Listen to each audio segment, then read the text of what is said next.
ಮಧ್ಯಪ್ರಾಚ್ಯದಲ್ಲಿ ಯುದ್ಧ ಮುಂದುವರೆದಿದೆ. ಹೆಸರಿಗಷ್ಟೇ ಟ್ರಂಪ್ ಕದನ ವಿರಾಮದ ಮಾತನಾಡ್ತಿದ್ದಾರೆ. ಆದರೆ ಕದನ ವಿರಾಮಕ್ಕೆ ಇರಾನ್ ಸೊಪ್ಪು ಹಾಕಿಲ್ಲ.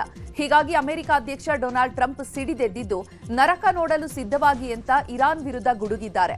ಈ ಬಗ್ಗೆ ಶ್ವೇತಭವನದ ಪತ್ರಿಕಾ ಕಾರ್ಯದರ್ಶಿ ಕಾರೋಲಿನ್ ಲೆವಿಟ್ ಮಾತನಾಡಿದ್ದು, ಟ್ರಂಪ್ ಶಾಂತಿ ಬಯಸಿದ್ರು, ಆದರೆ ಇರಾನ್ ಕದನ ವಿರಾಮಕ್ಕೆ ಒಪ್ಪದಿದ್ದರೆ ಅಮೆರಿಕ ಅಧ್ಯಕ್ಷರ ಮಾತನ್ನ ಕೇಳದೇ ಇದ್ರೆ ಅವರು ಯುದ್ಧದಲ್ಲಿ ಸೋತಂತೆ. ಇನ್ನೂ ಹೆಚ್ಚಿನ ಸೇನಾಪಡೆಯನ್ನ ಬಳಸಿ ನಾವು ಇರಾನ್ ಮೇಲೆ ದಾಳಿ ಮಾಡ್ತೀವಿ.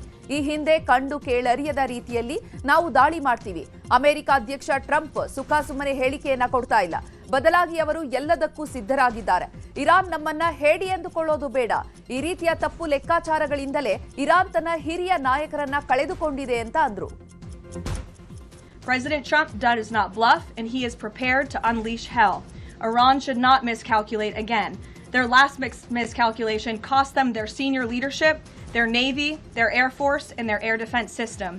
Any violence beyond this point will be because the Iranian regime refused to understand they have already been defeated and Iran-Israel war ಮಧ್ಯೆ ಅಮೆರಿಕ ಅಧ್ಯಕ್ಷ ಡೊನಾಲ್ಡ್ ಟ್ರಂಪ್ ಕದನ ವಿರಾಮದ ಮಾತನಾಡ್ತಿದ್ದಾರೆ. ಕದನ ವಿರಾಮಕ್ಕೆ ಇರಾನ್ಗೆ ಆಹ್ವಾನವನ್ನ ನೀಡಿದ್ರು. ಈ ಆಹ್ವಾನವನ್ನ ಇರಾನ್ ನಿರಾಕರಿಸಿದೆ. 15 ಷರತ್ತುಗಳನ್ನು ವಿಧಿಸಿ ಅಮೆರಿಕ ಕದನ ವಿರಾಮಕ್ಕೆ ಆಹ್ವಾನಿಸಿತ್ತು. ಆದರೆ ಇದ್ಯಾವುದಕ್ಕೂ ಇರಾನ್ ತ್ಯಾರೆ ಅಂದಿಲ್ಲ. ಇರಾನ್ನ ಮಾತುಗಳಿಗೆ ನೀವು ಒಪ್ಪಿದ್ರೆ ಮಾತ್ರ ಯುದ್ಧ ನಿಲ್ಲಲಿದೆ. ಇರಾನ್ ಹೇಳುವಂತಹ ಮಾತುಗಳನ್ನ ನೀವು ಕೇಳದೇ ಇದ್ರೆ ಈ ಕದನ ನಿಲ್ಲಲ್ಲ ಅಂತ ಇರಾನ್ ಕಟುವಾಗಿಯೇ ಪ್ರತಿಕ್ರಿಯೆ ನೀಡಿದೆ. ಇರಾನ್ ಯುದ್ಧ ನಿಲ್ಲಿಸಬೇಕು ಅಂತ ಅನ್ನಿಸಿದಾಗ ಮಾತ್ರ ಯುದ್ಧ ನಿಲ್ಲಲಿದೆ. ಟ್ರಂಪ್ಗೆ ಬೇಕಾದಾಗ ನಾವು ಯುದ್ಧ ನಿಲ್ಲಿಸಲು ತಯಾರಿಲ್ಲ ಅಂತ ಇರಾನ್ ಸ್ಪಷ್ಟಪಡಿಸಿದೆ. ಇರಾನ್-ಇಸ್ರೇಲ್ ನಡುವಿನ ಯುದ್ಧದಲ್ಲಿ ಅಮೆರಿಕ ಅಧ್ಯಕ್ಷ ಡೊನಾಲ್ಡ್ ಟ್ರಂಪ್ ತೈಲ ಘಟಕಗಳು, ಅನಿಲ ಸ್ಥಾವರಗಳನ್ನ ಯುದ್ಧದಲ್ಲಿ ಟಾರ್ಗೆಟ್ ಮಾಡಬೇಡಿ ಅಂತ ಅಂದಿದ್ರು. ಆದರೆ ಇರಾನ್-ಇಸ್ರೇಲ್ ದಾಳಿ ಮುಂದುವರಿಸಿದೆ. ಕುವೈತ್ನ ಏರ್ಪೋರ್ಟ್ ಮೇಲೆ ಡ್ರೋನ್ ದಾಳಿ ನಡೆಸಿದೆ. ಏರ್ಪೋರ್ಟ್ನ ಇಂಧನ ಟ್ಯಾಂಕ್ ಗುರಿಯಾಗಿಸಿ ದಾಳಿ ಮಾಡಿದ್ದು ತಾತ್ಕಾಲಿಕವಾಗಿ ಕುವೈತ್ ಏರ್ಪೋರ್ಟ್ ಬಂದ್ ಮಾಡಲಾಗಿದೆ. ಇದರ ಜೊತೆಗೆ ಇರಾಕ್ ಮೇಲೂ ಕೂಡ ಇರಾನ್ ದಾಳಿ ನಡೆಸಿದೆ. ಎರ್ಬಿಲ್ನಲ್ಲಿರುವಂತಹ ಯುಎಸ್ ಕಚೇರಿ ಮೇಲೆ ದಾಳಿ ಮಾಡಿದ್ದು ಕಟ್ಟಡದಲ್ಲಿ ಭಾರೀ ಬೆಂಕಿ ಕಾಣಿಸಿಕೊಂಡಿದೆ. ಇನ್ನು ಇಸ್ರೇಲ್ ಮೇಲೆ ಇರಾನ್ ನಿರಂತರವಾಗಿ ದಾಳಿ ಮಾಡ್ತಾ ಇದೆ. ಕಳೆದ 24 ಗಂಟೆಗಳಲ್ಲೇ ಇರಾನ್ ದಾಳಿಯಿಂದಾಗಿ 200 ಸೈನಿಕರಿಗೆ ಗಂಭೀರ ಗಾಯಗಳಾಗಿವೆ.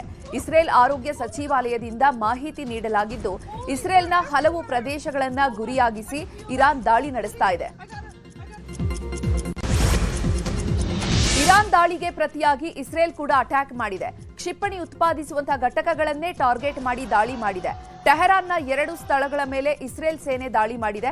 ಈ ದಾಳಿಯ ಕುರಿತು ಇಸ್ರೇಲ್ ಮಿಲಿಟರಿ ಮಾಹಿತಿ ಕೊಟ್ಟಿದೆ. ಎಲ್ಪಿಜಿ ಸಿಲಿಂಡರ್ ರೀಫಿಲ್ ಬುಕಿಂಗ್ ವದಂತಿ ಕುರಿತು ಕೇಂದ್ರ ಸರ್ಕಾರವು ಮಹತ್ವದ ಸ್ಪಷ್ಟನೆಯನ್ನ ನೀಡಿದೆ. ಸಿಂಗಲ್ ಡಬಲ್ ಸಿಲಿಂಡರ್ಗೆ ಪ್ರತ್ಯೇಕ ಬುಕಿಂಗ್ ಅವಧಿ ಇಲ್ಲ. ನಗರ ಪ್ರದೇಶಗಳಲ್ಲಿ 25 ದಿನಗಳು, ಗ್ರಾಮೀಣ ಪ್ರದೇಶದಲ್ಲಿ 45 ದಿನಗಳು ನಿಗದಿಪಡಿಸಲಾಗಿದೆ. ಈ ಬಗ್ಗೆ ಪೆಟ್ರೋಲಿಯಂ ಮತ್ತು ನೈಸರ್ಗಿಕ ಅನಿಲ ಸಚಿವಾಲಯವು ಪ್ರಕಟಣೆ ನೀಡಿದೆ. ಆದರೆ ಎಲ್ಪಿಜಿ ಕಂಪನಿಗಳು ಮಾತ್ರ 35 ದಿನಗಳವರೆಗೆ ಸಿಲಿಂಡರ್ ಬುಕಿಂಗ್ ಮಾಡಲು ಸಾಧ್ಯವಿಲ್ಲ ಅಂತ ಗ್ರಾಹಕರಿಗೆ ಸಂದೇಶವನ್ನ ಕಳಿಸುತ್ತಿದ್ದಾರೆ. ಇದು ಈಗ ಗ್ರಾಹಕರಿಗೆ ಗೊಂದಲ ಉಂಟು ಮಾಡಿದೆ. ಕೇಂದ್ರ ಸರ್ಕಾರ ಪಿಎನ್ಜಿ ಸಂಪರ್ಕ ಇರುವಂತಹ ನಗರಗಳಲ್ಲಿ ಮನೆಗಳಿಗೆ ಎಲ್ಪಿಜಿಯನ್ನು ಪೂರೈಸ್ತಾ ಇದೆ. ಈಗ ಮನೆ ಮನೆಗೂ ಪೈಪ್ಲೈನ್ ಗ್ಯಾಸ್ ಸಂಪರ್ಕ ಪಡೆಯುವಂತೆ ಅಧಿಸೂಚನೆ ಹೊರಡಿಸಿದೆ. ನಿಮ್ಮ ಏರಿಯಾದಲ್ಲಿ ಪೈಪ್ಲೈನ್ ಸಂಪರ್ಕಗಳಿದ್ರೆ 3 ತಿಂಗಳೊಳಗೆ ಸಂಪರ್ಕವನ್ನ ಪಡೆಯಬೇಕು. ಇಲ್ಲದೇ ಇದ್ರೆ 3 ತಿಂಗಳಾದ ಮೇಲೆ ಎಲ್ಪಿಜಿ ಸಿಲಿಂಡರ್ ಸಪ್ಲೈಯನ್ನ ನಿಲ್ಲಿಸೋದಾಗಿಯೂ ಎಚ್ಚರಿಕೆ ನೀಡಿದೆ. ರಾಜ್ಯದಲ್ಲಿ ಪೆಟ್ರೋಲ್ ಸಿಗಲ್ಲ ಅನ್ನೋ ವದಂತಿಯ ಹಿನ್ನೆಲೆ ಜನ ಬೇಕಾಬಿಟ್ಟಿಯಾಗಿ ಖರೀದಿ ಮಾಡ್ತಿದ್ದಾರೆ. ಅಪಾಯಕಾರಿ ಬಾಟಲ್ ಡಬ್ಬಿಗಳಲ್ಲಿ ಪೆಟ್ರೋಲ್ ಡೀಸೆಲ್ ಸಂಗ್ರಹಿಸದಂತೆ ಬೆಂಗಳೂರು ಪೊಲೀಸರು ಮನವಿ ಮಾಡಿಕೊಂಡಿದ್ದಾರೆ. ಬಾಟಲ್ಗಳಲ್ಲಿ ಪೆಟ್ರೋಲ್ ಸಂಗ್ರಹ ದೊಡ್ಡ ಅಪಾಯವನ್ನೇ ತರಬಹುದು. ಜವಾಬ್ದಾರಿಯಿಂದ ವರ್ತಿಸಿ ಸುರಕ್ಷತೆ ಸೂಚನೆಯನ್ನ ಪಾಲಿಸುವಂತೆ ಮನವಿ ಮಾಡಿದ್ದಾರೆ. ಬೀದರ್ನಲ್ಲಿ ಡೀಸೆಲ್ ಪೆಟ್ರೋಲ್ ಅಭಾವದ ವದಂತಿಯ ಹಿನ್ನೆಲೆ ಬಂಕ್ಗಳಲ್ಲಿ ಇಂಧನಕ್ಕಾಗಿ ವಾಹನ ಸವಾರರು ಮುಗಿಬೀಳ್ತಿದ್ದಾರೆ. ಹೀಗಾಗಿ ಪೆಟ್ರೋಲ್ ಬಂಕ್ಗಳಿಗೆ ಜಿಲ್ಲಾಧಿಕಾರಿ ಶಿಲ್ಪಾ ಶರ್ಮಾ ಭೇಟಿ ನೀಡಿ ಪರಿಶೀಲನೆಯನ್ನ ನಡೆಸಿದ್ದಾರೆ. ಜನರಲ್ಲಿ ಡೀಸೆಲ್ ಪೆಟ್ರೋಲ್ ಸಿಗ್ತಾ ಇಲ್ಲ ಅಂತ ವದಂತಿ ಹಬ್ಬಿಸುತ್ತಿದ್ದಾರೆ. ಹೀಗಾಗಿ ಜನರು ಬಂಕ್ಗಳಲ್ಲಿ ಮುಗಿಬೀಳ್ತಿದ್ದಾರೆ. ಆದರೆ ಜಿಲ್ಲೆಯಲ್ಲಿ ಯಾವುದೇ ಡೀಸೆಲ್ ಪೆಟ್ರೋಲ್ ಕೊರತೆ ಇಲ್ಲ. ಜಿಲ್ಲೆಯ ಜನರು ವದಂತಿಗಳಿಗೆ ಕಿವಿಗೊಡಬಾರದು. ಅವಶ್ಯಕತೆ ಇರುವಷ್ಟು ಮಾತ್ರವೇ ಡೀಸೆಲ್ ಪೆಟ್ರೋಲ್ ಅನ್ನ ಖರೀದಿ ಮಾಡಬೇಕು ಅಂತ ಅಂದ್ರು. ಒಳ ಮೀಸಲಾತಿಗೆ ಆಗ್ರಹಿಸಿ ಬೆಂಗಳೂರಿನಲ್ಲಿ ದೊಡ್ಡ ಮಟ್ಟದ ಹೋರಾಟ ನಡೆಯಿತು. ಫ್ರೀಡಂ ಪಾರ್ಕ್ ರಸ್ತೆಯನ್ನೇ ಬಂದ್ ಮಾಡಿ ಆಕ್ರೋಶ ಹೊರಹಾಕಿದ್ರು. ಇದರಿಂದ ಎಚ್ಚೆತ್ತಿರುವಂತಹ ರಾಜ್ಯ ಸರ್ಕಾರ ಒಳ ಮೀಸಲಾತಿ ವಿಚಾರದಲ್ಲಿ ಮಹತ್ವದ ನಿರ್ಧಾರವನ್ನ ಕೈಗೊಳ್ಳಲು ತೀರ್ಮಾನಿಸಿದೆ. ಇವತ್ತು ಸಚಿವ ಸಂಪುಟ ಸಭೆ ನಡೆಯಲಿದ್ದು ಮಹತ್ವದ ನಿರ್ಧಾರ ಹೊರಬೀಳಬಹುದು.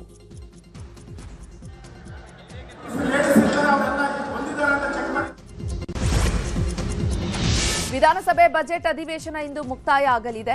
ಮಾರ್ಚ್ 6ರಿಂದ ಆರಂಭಗೊಂಡ ಅಧಿವೇಶನ ನಾಳೆಗೆ ಮುಕ್ತಾಯಗೊಳ್ಳಬೇಕಿತ್ತು. ಆದರೆ ಬಾಗಲಕೋಟೆ ಮತ್ತು ದಾವಣಗೆರೆ ದಕ್ಷಿಣ ಉಪಚುನಾವಣೆಯ ನಿಮಿತ್ತ ಒಂದು ದಿನ ಮುಂಚಿತವಾಗಿ ಅಂದ್ರೆ ಇವತ್ತೇ ಮುಕ್ತಾಯವಾಗ್ತಾ ಇದೆ. ಇನ್ನು ವಿಧಾನಸಭೆಯಲ್ಲಿ ಸಿಎಂ ಸಿದ್ದರಾಮಯ್ಯ ಬಜೆಟ್ ಮೇಲಿನ ಕುರಿತು ಉತ್ತರ ನೀಡಿದ್ರು. ಈ ವೇಳೆ ಕುರ್ಚಿ ವಿಚಾರವಾಗಿಯೂ ಕೂಡ ವಿಪಕ್ಷಗಳು ಪ್ರಸ್ತಾಪ ಮಾಡಿದ್ದು, ಇದಕ್ಕೆ ಸಿಎಂ ಸಿದ್ದರಾಮಯ್ಯ ಕೌಂಟರ್ ಕೊಟ್ಟಿದ್ದಾರೆ. ಹೈಕಮಾಂಡ್ ಹೇಳುವವರೆಗೂ ನಾನೇ ಸಿಎಂ ಅಂದಿದ್ದಾರೆ. ಈ ವೇಳೆ ಡಿಕೆಶಿ ಸಿಎಂ ಆದ್ರೆ ಖುಷಿ ಅಂತ ಹೇಳಿ ಅಂತ ಬಿಜೆಪಿ ನಾಯಕರು ಕೇಳಿದ್ರು. ಇದಕ್ಕೆ ಸಿಎಂ ನಮ್ಮಲ್ಲಿ 224 ಜನರಿದ್ದಾರೆ, ಎಲ್ಲರೂ ಹರ್ಹರೆ, ಯಾರೇ ಸಿಎಂ ಆದ್ರೂ ಕೂಡ ಖುಷಿಯಾಗುತ್ತೆ ಅಂದಿದ್ದಾರೆ. ಬಜೆಟ್ ನೀವೇ ಮಂಡಿಸ್ಬೇಕಲ್ಲ, ಇನ್ನ ಒಂದು ವರ್ಷ ಟೈಮ್ ಐತೆ, ಆರಾಮ್ಸಾಗ್ಬೋದು. ಇನ್ನ ಒಂದು ವರ್ಷ ಆಯ್ತಲ್ಲ ನೋಡಪ್ಪ, ಇನ್ನು 2 ಬಜೆಟ್ಗಳನ್ನ ಮಂಡಿಸಬೇಕು. ನಮ್ಮ ಸರ್ಕಾರ ಮಂಡಿಸುತ್ತೆ. 28ರವರೆಗೂ ನಾವೇ ಅಧಿಕಾರದಲ್ಲಿ. ಇನ್ನು 2 ಬಜೆಟ್ ಅನ್ನ ನಮ್ಮ ಸರ್ಕಾರವೇ ಮಂಡಿಸುತ್ತದೆ. 2028ರವರೆಗೆ ನಾವೇ ಅಧಿಕಾರದಲ್ಲಿ ಇರ್ತೇವೆ. ಹೈಕಮಾಂಡ್ ಹೇಳಿದ್ರೆ ನಾನೇ ಬಜೆಟ್ ಮಂಡಿಸ್ತೇನೆ ಅಂದಿದ್ದಾರೆ. ಇನ್ನು ವಿಧಾನಸಭೆಯಲ್ಲಿ ಅನುದಾನದ ವಿಚಾರವಾಗಿ ಸಿಎಂ ಸಿದ್ದರಾಮಯ್ಯ ಕೇಂದ್ರ ಸರ್ಕಾರದ ವಿರುದ್ಧ ವಾಗ್ದಾಳಿ ನಡೆಸಿದ್ರು. ಕೇಂದ್ರ ಸರ್ಕಾರದಿಂದ ರಾಜ್ಯ ಸರ್ಕಾರಕ್ಕೆ ಪದೇ ಪದೇ ಮೋಸ ಆಗ್ತಾ ಇದೆ. ಹಣಕಾಸು ಆಯೋಗ, ಬಜೆಟ್ ಅನುದಾನ ಹಂಚಿಕೆ, ಜಿಎಸ್ಟಿ ಪಾಲಿನಲ್ಲೂ ಕೂಡ ಅನ್ಯಾಯ ಆಗ್ತಾ ಇದೆ. ಭದ್ರಾ ಮೇಲ್ದಂಡೆ ಯೋಜನೆಗೆ 5,300 ಕೋಟಿ ಕೊಡ್ತೇವೆ ಅಂತ ಅಂದ್ರೂ ಕೊಡ್ಲಿಲ್ಲ. 11,495 ಕೋಟಿ ವಿಶೇಷ ಅನುದಾನ ಕೊಟ್ಟೇ ಇಲ್ಲ. ನಮ್ಮ ತೆರಿಗೆ ನಮ್ಮ ಹಕ್ಕು, ಹೋರಾಟವನ್ನ ಮಾಡೋದು ಅನಿವಾರ್ಯ ಅಂತ ಸಿಎಂ ಹೇಳಿದ್ದಾರೆ. ನಮ್ಮ ಹಕ್ಕು, ನಮ್ಮ ತೆರಿಗೆ ನಮ್ಮ ಹಕ್ಕು. ಇದಕ್ಕೋಸ್ಕರ ಡೆಲ್ಲಿ ಕರ್ಕೊಂಡೋಗಿ ನಮ್ಮ ಎಲ್ಲ ಮಾನ್ಯ MLAಗಳನ್ನೆಲ್ಲ ಕರ್ಕೊಂಡೋಗಿ ಚಳುವಳಿ ಮಾಡೋದು, ಪ್ರತಿಭಟನೆ ಮಾಡೋದು. ನಮ್ಮ ತೆರಿಗೆ ನಮ್ಮ ಹಕ್ಕು 11,495 ಕೋಟಿ ಬರಬೇಕಾಗಿತ್ತು, ಬರಲಿಲ್ಲ. ಅದಕ್ಕೋಸ್ಕರ ನಮ್ಮ ಹೋರಾಟ ಮಾಡ್ತೀವೋ ಹೊರತು, ನ್ಯಾಯಯುತವಾಗಿ ಮಾಡ್ತಾ ಇದ್ದೀವೋ ಹೊರತು ಸುಮ್ಮನೆ ಮಾಡೋದಿಲ್ಲ. ಅದಕ್ಕೆ ಈ ಬಜೆಟ್ ಸೆಷನ್ ಎಲ್ಲ ಆದ್ಮೇಲೆ ಒಂದ್ಸರಿ ಹೋಗೋಣ ಎಲ್ಲ ಒಟ್ಟಿಗೆ, ನಾನು ನೀವು ಎಲ್ಲ JDSನವರು ನಾವೆಲ್ಲ ಒಟ್ಟಿಗೆ ಹೋಗೋಣ, ಹೋಗಿ ನಿಮ್ಮ ನಾಯಕತ್ವದಲ್ಲಿ ಹೋಗೋಣ. ಪವರ್ ಶೇರಿಂಗ್ ಫೈಟ್ ಮಧ್ಯೆ ವಿಧಾನಸೌಧದ ಗ್ರ್ಯಾಂಡ್ ಸ್ಟೆಪ್ಸ್ ಬಳಿ ಶಾಸಕರ ಫೋಟೋಶೂಟ್ ನಡೆದಿದೆ. ಸ್ಪೀಕರ್, ಸಿಎಂ, ಡಿಸಿಎಂ ಸೇರಿ ಶಾಸಕರು ಫೋಟೋಶೂಟ್ನಲ್ಲಿ ಭಾಗಿಯಾಗಿದ್ರು. ಸರ್ಕಾರದ ಅವಧಿಯ ಕೊನೆಯ ಅಧಿವೇಶನದಲ್ಲಿ ಫೋಟೋಶೂಟ್ ಮಾಡಿಸಲಾಗ್ತಾ ಇತ್ತು. ಆದ್ರೆ ಈಗ ಸರ್ಕಾರಕ್ಕೆ 3 ವರ್ಷ ತುಂಬುವ ಮೊದಲೇ ಫೋಟೋಶೂಟ್ ಮಾಡಿಸಿರೋದು ಭಾರೀ ಕುತೂಹಲ ಮೂಡಿಸಿದೆ. ಇನ್ನು ಶಾಸಕರ ಫೋಟೋಶೂಟ್ ಬಗ್ಗೆ ಸದನದಲ್ಲಿ ವಿಪಕ್ಷ ನಾಯಕ ಆರ್ ಅಶೋಕ್ ಪ್ರಸ್ತಾಪಿಸಿದ್ರು. ಎಲ್ಲರೂ 5 ವರ್ಷಕ್ಕೆ ಫೋಟೋಶೂಟ್ ಮಾಡಿದ್ರೆ ಇವರು 3 ವರ್ಷಕ್ಕೆ ಫೋಟೋಶೂಟ್ ಮಾಡಿಸಿದ್ದಾರೆ. ಫೋಟೋ ರೆಡಿ ಮಾಡಿಕೊಂಡು ಬಾಗಿಲು ಕಿಟಕಿ ಎಲ್ಲ ರೆಡಿ ಮಾಡಿಸ್ತಿದ್ದಾರೆ ಅಂತ ಅಶೋಕ್ ಟೀಕಿಸಿದ್ದಾರೆ. ಅವ್ರದೇ ಡೌಟ್ ಆಗ್ಬಿಟ್ಟೈತೆ. ಈಗ ಫೋಟೋ ತೆಗೆಸ್ಬಿಟ್ರಲ್ಲ, ಅವ್ರದೇ ಡೌಟ್ ಆಗ್ಬಿಟ್ಟೈತೆ. ಯಾವಾಗ ಹೋಗ್ತಾರೋ ಅಂದ್ಬಿಟ್ಟು ಡೌಟ್ ಆಗ್ಬಿಟ್ಟೈತೆ. ಫೋಟೋ ಎಲ್ಲ 5 ವರ್ಷಕ್ಕೊಂದ್ಸರಿ ಮಾಡೋದು. ಅವಧಿ ಮುಗೀತು ಅಂತ ಹೇಳ್ಬಿಟ್ಟು ರೆಡಿ ಮಾಡ್ಬಿಟ್ಟವ್ರು. ಅವರು ಒಂದು ಫೋಟೋ ಹಾಲಲ್ಲಿ ಹಾಕಕ್ಕೆಲ್ಲ ರೆಡಿ ಮಾಡಿದ್ದಾರೆ. ಹೊಸ ಬಾಗಿಲು, ಹೊಸ ಕಿಟಕಿ ಎಲ್ಲ ಮಾಡಿಸ್ತಾ ಇದ್ದಾರೆ. ಯಾವಾಗ ಹೋಗ್ತಾರೆ ಅದಾನ ಹೇಳ್ಬಿಡಿ, ಎಲ್ಲ ಹೋಗ್ಲಿ. ಆಯ್ತು. ದಾವಣಗೆರೆ ದಕ್ಷಿಣ ಹಾಗೂ ಬಾಗಲಕೋಟೆ ಉಪಚುನಾವಣೆ ಮತಬೇಟೆ ಜೋರಾಗಿದೆ. ಈಗಾಗಲೇ 2 ಪಕ್ಷಗಳ ನಾಯಕರು ಮತ ಶಿಕಾರಿ ನಡೆಸುತ್ತಿದ್ದಾರೆ. ಇವತ್ತು ನಾಮಪತ್ರ ಹಿಂಪಡೆಯಲು ಕೊನೆ ದಿನ, ಹೀಗಾಗಿ ಟೆನ್ಷನ್ ಹೆಚ್ಚಾಗಿದ್ದು ಅಭ್ಯರ್ಥಿಗಳ ಮನವೊಲಿಸಲು ನಾಯಕರು ನಾನಾ ಕಸರತ್ತು ನಡೆಸುತ್ತಿದ್ದಾರೆ. ಯಾರು ನಾಮಪತ್ರ ವಾಪಸ್ ಪಡೆಯಲಿದ್ದಾರೋ ಅನ್ನೋದು ಕುತೂಹಲ ಕೆರಳಿಸಿದೆ. ದಾವಣಗೆರೆ ದಕ್ಷಿಣದ ಉಪಚುನಾವಣೆ ಅಖಾಡ ರಂಗು ಪಡೆದುಕೊಂಡಿದೆ. ಕಾಂಗ್ರೆಸ್ನಲ್ಲಿ ಗೊಂದಲ ಉಂಟಾಗಿದ್ದು, ಗೊಂದಲ ಬಗೆಹರಿಸಲು ಸಚಿವ ಜಮೀರ್ಗೆ ಉಸ್ತುವಾರಿ ಸುರ್ಜೇವಾಲಾ ಸೂಚನೆ ನೀಡಿದ್ದಾರೆ. ಪಂಚ ರಾಜ್ಯಗಳ ಚುನಾವಣೆ ಮೇಲೆ ಮುಸ್ಲಿಂ ಸಮುದಾಯದ ಮುನಿಸು ಪರಿಣಾಮ ಬೀರಬಾರದು. ಮುಸ್ಲಿಂ ಸಮುದಾಯದ ನಾಯಕರ ಜೊತೆ ಚರ್ಚೆ ಮಾಡಿ, ಮುಸ್ಲಿಂ ಸಮುದಾಯದ ನಾಯಕರಲ್ಲಿ ಯಾವುದೇ ಅಸಮಾಧಾನ ಇಲ್ಲ ಅಂತ ಮನವರಿಕೆ ಮಾಡಿ, ಮುಖಂಡರನ್ನ ವಿಶ್ವಾಸಕ್ಕೆ ಪಡೆಯಿರಿ. ಸಾದಿಕ್ ಪೈಲ್ವಾನ್ ನಾಮಪತ್ರ ಹಿಂಪಡೆಯಲು ಮನವರಿಕೆ ಮಾಡಿ ಸಮುದಾಯದ ಗೊಂದಲ ಸರಿಪಡಿಸಿ ಎಂದಿದ್ದಾರೆ. ಇನ್ನು ಕೈ ಅಭ್ಯರ್ಥಿ ಸಮರ್ಥ್ ಶಾಮನೂರು ವಿರುದ್ಧ ಅಲ್ಪಸಂಖ್ಯಾತರು ಸಿಡಿದೆದ್ದಿದ್ದಾರೆ. ದಾವಣಗೆರೆಯ ಅಲ್ಪಸಂಖ್ಯಾತ ಮುಖಂಡರ ಜೊತೆ ಸಿಎಂ ಸಿದ್ದರಾಮಯ್ಯ ಸಭೆ ನಡೆಸಿದ್ರು. ಸುಮಾರು ಅರ್ಧ ಗಂಟೆಗಳ ಕಾಲ ಸಿಎಂ ಜೊತೆ ಚರ್ಚೆ ಮಾಡಿದ್ದು, ಈ ವೇಳೆ ಸಮರ್ಥ್ಗೆ ಟಿಕೆಟ್ ಕೊಟ್ಟಿದ್ದಕ್ಕೆ ಮುಖಂಡರು ಬೇಸರ ವ್ಯಕ್ತಪಡಿಸಿದ್ರು. ಈ ಬಾರಿ ಅಲ್ಪಸಂಖ್ಯಾತರಿಗೆ ಟಿಕೆಟ್ ಕೊಡ್ತೀರಾ ಅನ್ಕೊಂಡಿದ್ವಿ, ಆದ್ರೆ ಸಮರ್ಥ್ಗೆ ಟಿಕೆಟ್ ಕೊಟ್ಟಿದ್ದು ಬೇಸರ ಆಯಿತು ಅಂತ ಮುಖಂಡರು ಅಸಮಾಧಾನ ವ್ಯಕ್ತಪಡಿಸಿದ್ರು. ಬೆಂಗಳೂರಿನ ಖಾಸಗಿ ಹೋಟೆಲ್ನಲ್ಲಿ ನಿನ್ನೆ ರಾತ್ರಿ ಕಾಂಗ್ರೆಸ್ ಶಾಸಕಾಂಗ ಪಕ್ಷದ ಸಭೆ ನಡೆಯಿತು. ಈ ಸಭೆಯಲ್ಲಿ ಸಚಿವರು, ಶಾಸಕರು ಭಾಗಿಯಾಗಿದ್ರು. ದಾವಣಗೆರೆ, ಬಾಗಲಕೋಟೆ ಕ್ಷೇತ್ರದ ಉಪಚುನಾವಣೆಯನ್ನ ಕಾಂಗ್ರೆಸ್ ಪ್ರತಿಷ್ಠೆಯಾಗಿ ತೆಗೆದುಕೊಂಡಿದೆ. 2 ಕ್ಷೇತ್ರಗಳನ್ನ ಗೆಲ್ಲಲು ರಣತಂತ್ರವನ್ನ ರೂಪಿಸಲಾಗ್ತಾ ಇದ್ದು, ಶಾಸಕರಿಗೆ ಜವಾಬ್ದಾರಿ ನೀಡಲಾಗಿದೆ. ಉಪಚುನಾವಣೆ ಪ್ರಚಾರ, ಸಂಘಟನೆ, ಸಮಾವೇಶಗಳ ಆಯೋಜನೆ ಕುರಿತು ಸಚಿವರು, ಶಾಸಕರಿಗೆ ಜವಾಬ್ದಾರಿ ನೀಡಲಾಗಿದೆ. ಪ್ರತಿ ಗ್ರಾಮ ಪಂಚಾಯಿತಿಗೆ ಒಬ್ಬ ಶಾಸಕರಿಗೆ ಜವಾಬ್ದಾರಿ ನೀಡಲಾಗಿದ್ದು, ಇವರ ಸಹಾಯಕ್ಕೆ ಕೆಪಿಸಿಸಿ ಪದಾಧಿಕಾರಿಗಳ ನೇಮಕ ಮಾಡಲಾಗಿದೆ. ಸಿಎಂ ಸಿದ್ದರಾಮಯ್ಯಗೆ ಬೈ ಎಲೆಕ್ಷನ್ ಟೆನ್ಷನ್ ಶುರುವಾಗಿದೆ. ಸಿಎಂಗೆ 2 ಕ್ಷೇತ್ರದಲ್ಲಿ ಗೆಲ್ಲಲೇಬೇಕಾದ ಒತ್ತಡ ಹೆಚ್ಚಾಗಿದೆ. ಹೀಗಾಗಿ ಶಾಸಕರಿಗೆ ಸಿಎಂ ಎಚ್ಚರಿಕೆ ನೀಡಿದ್ದಾರೆ. ಉಪಚುನಾವಣೆಯಲ್ಲಿ ಎಲ್ಲರೂ ಭಾಗಿಯಾಗಬೇಕು ಅಂತ ಸೂಚಿಸಿದ್ದಾರೆ. ಎಲ್ಲಾ ಶಾಸಕರು ಬಂದು ಕೆಲಸ ಮಾಡಬೇಕು. ಅರೆ ಮನಸ್ಸಿನಿಂದ ಬಂದು ಕೆಲಸ ಮಾಡುವುದಾದ್ರೆ ಬೇಡ. ಅರೆ ಮನಸ್ಸಿನಲ್ಲಿರುವಂತಹ ಶಾಸಕರು ಚುನಾವಣೆಗೆ ಬರಬೇಡಿ ಅಂತ ಎಚ್ಚರಿಕೆ ನೀಡಿದ್ದಾರೆ. ಮಾಜಿ ಸಿಎಂ ಯಡಿಯೂರಪ್ಪ ಹುಟ್ಟುಹಬ್ಬದ ಹಿನ್ನೆಲೆ ಬಿಜೆಪಿ ನಾಯಕರು ಪೂರ್ವ ಸಿದ್ಧತಾ ಸಭೆ ನಡೆಸಿದ್ರು.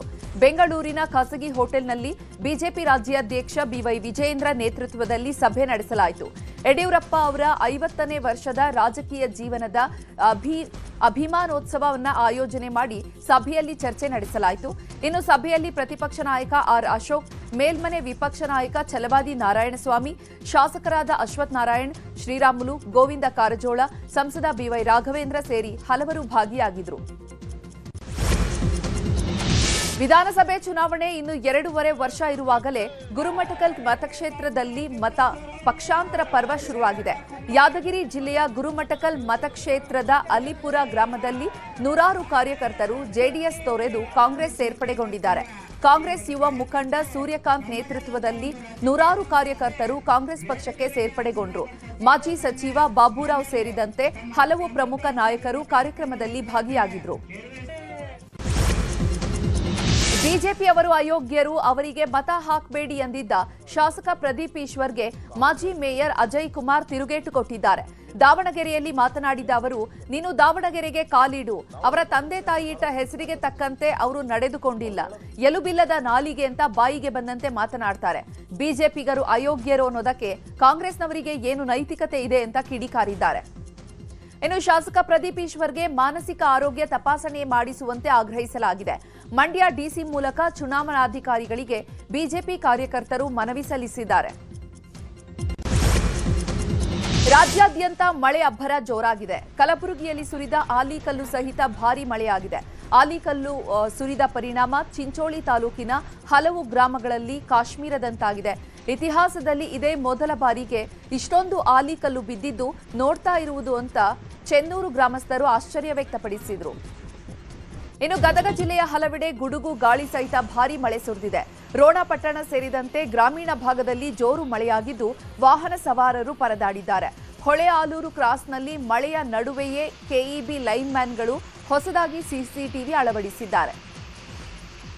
ಇನ್ನು ಧಾರವಾಡದಲ್ಲೂ ಕೂಡ ಮತ್ತೆ ಮಳೆ ಆರ್ಭಟ ಮುಂದುವರೆದಿದೆ. ಧಾರವಾಡ ನಗರ ಸೇರಿದಂತೆ ಗ್ರಾಮೀಣ ಪ್ರದೇಶದಲ್ಲಿ ಭಾರೀ ಮಳೆಯಾಗಿದೆ.